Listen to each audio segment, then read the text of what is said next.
नमस्कार. कसे आहे? बरे ना? बरेच असतील, मला माहिती आहे तुम्ही चांगले असता. हे बघा, आपल्याला बनवायचे या मुळ्याचे पराठे.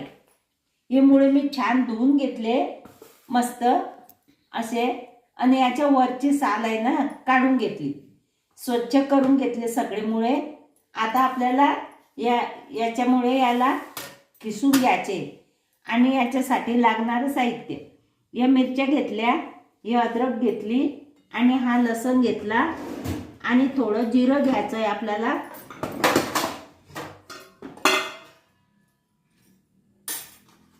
हे बघा, थोडंसं जिरं घ्यायचं आहे. हे आपल्याला मिक्सरमधून बारीक करायचं आहे. आणि आपण छान मुळ्याचे पराठे करणार आहे. आता आपण काय करू, हे याच्यानं किसून घेऊ, आणि हे जाळं भरडं मिक्सरमधून काढून घेऊ. आणि हे बघा, हे ज्वारीचं पीठ आहे, याच्यामध्ये आपण गहूचं पीठ टाकू थोडं, आणि बेसन पीठ टाकू.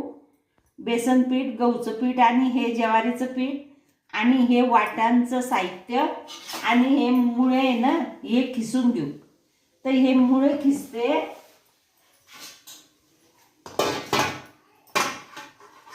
हे बघा, अशा प्रकारे हे खिसून घेऊ आपण.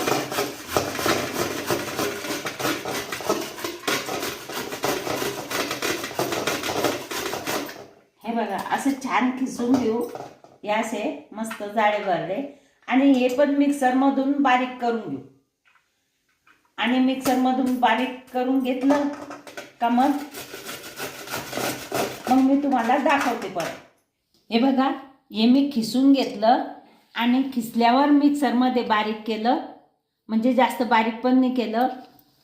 खिसल्यावर हे त्या पराठ्यांवर ते उमटतीन असे जाड जाड, म्हणून मी मिक्सरमधून परत काढून घेतलं. तर हे असं झालं आहे. तर मी हे असे बारीक करून घेतलं. आणि हे बघा, याच्यामध्ये हाय जाड हिरवी मिरची, लसूण, अद्रक, जिरं, हे पण बारीक करून घेतलं छान. हे मी याच्यामध्ये टाकते. हे बघा, असे छान पराठे मी करून दाखवते तुम्हाला मुळ्याचे, मस्त चवदार. आणि हे जाडी चटणी आहे, आणि हे हळद आहे, हे मीठ आहे, हे पण याच्यामध्ये टाकून घेते. हे सगळं एकजीव करून घेऊ. हे बघा, हे सगळं एकजीव करते. करू, ही चाळणी आहे. हे बघा, हे बेसन पीठ आहे, हे बेसन पीठ आहे, हे याच्यात गाळून घेऊ. हे ज्वारीचं पीठ आहे, हे पण याच्यात गाळून घेऊ.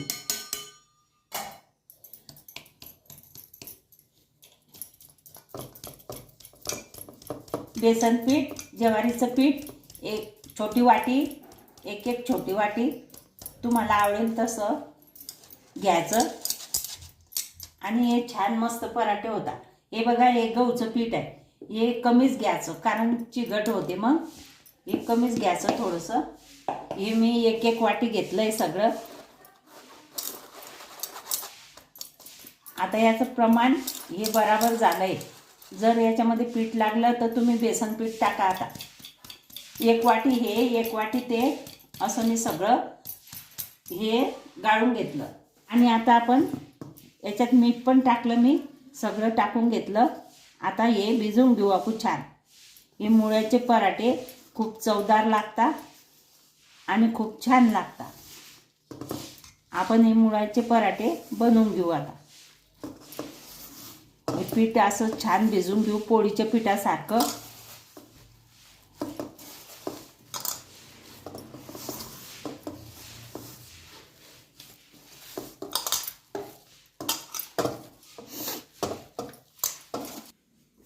बघा, अशा प्रकारे मी हे पीठ भिजवून घेतलं. हे बघा, आता थोडंसं हाताला तेल लावायचं, आणि हे असं छोटे छोटे असे मस्त पराठे बनवायचे. हे बघा, या कागदाला पण थोडंसं तेल लावून घ्यायचं.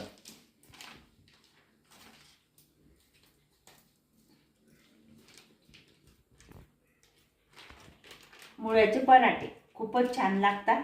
मुलं पण खाता, आपण पण खायचं, मोठे माणसं, आणि पोरांना डब्यात पण द्यायचे. हे असे मुळ्याचे पराठे छान लाटून घ्यायचे, बारीक बारीक पतले पतले तुम्हाला पाहिजे तसे.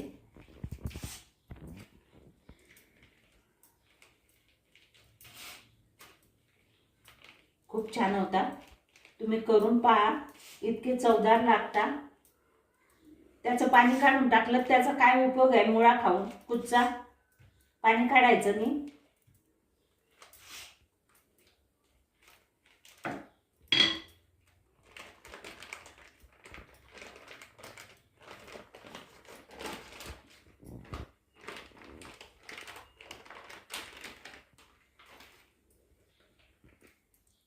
हे बघा, अशा प्रकारे हे मुळ्याचे पराठे बनवायचे. हे बघा, अशा प्रकारे हे लाटून घ्यायचे. हे कागदावर का लाटायचं?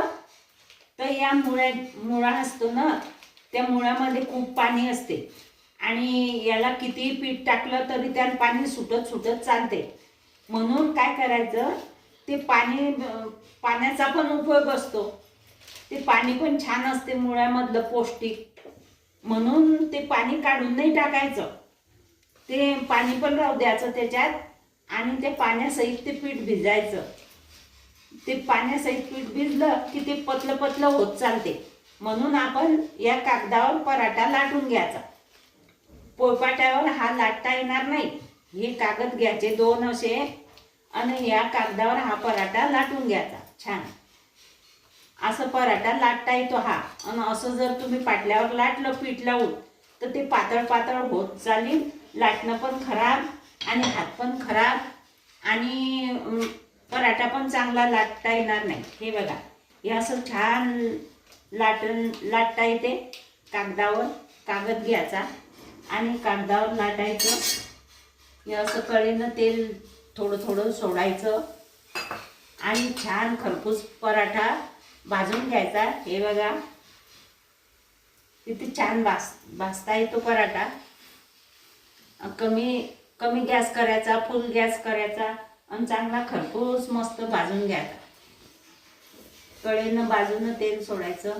तुम्हाला आवडेल तर वरून पण तेल टाकायचं.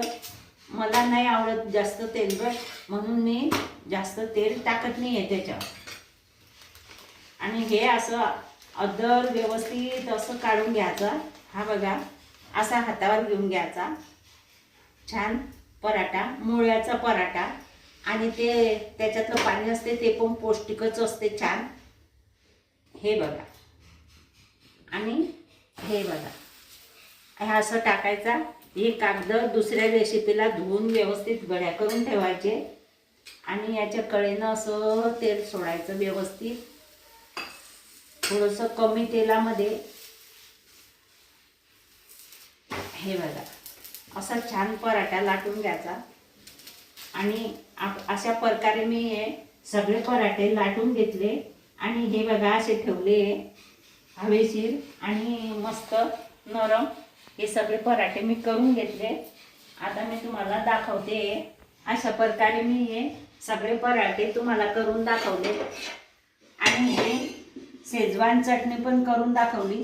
ही चटणी पण खूप छान झालेली आहे. या चटणीची रेसिपी मी तुम्हाला नंतर दाखवीन, आता दाखवली नाही आहे. तर हे असं कांदा आणि पराठा, ही शेजवान चटणी, किंवा तुम्हाला वाटलं तर दही बरोबर खा. हे असं छान लागते. आणि ह्या असे प्रकारे मी छान असे पराठे तुम्हाला करून दाखवले. मुळे घरामध्ये आणतो आपण, आणि पहिल्या दिवशी किंवा दुसऱ्या दिवशी खातो, आणि ते असेच पडून राहतात. ते पडून राहण्यापेक्षा ह्या असं बनवा आणि असं खा. हे खूप छान झालेलं आहे आणि चवदार झालेलं आहे. खूपच मस्त आहे. हे तुम्हाला आवडलं असेल, लाईक करा, शेअर करा, सबस्क्राईब करा, घंटीचं बटन दाबा बरं का. घंटीचं बटन नक्की दाबा.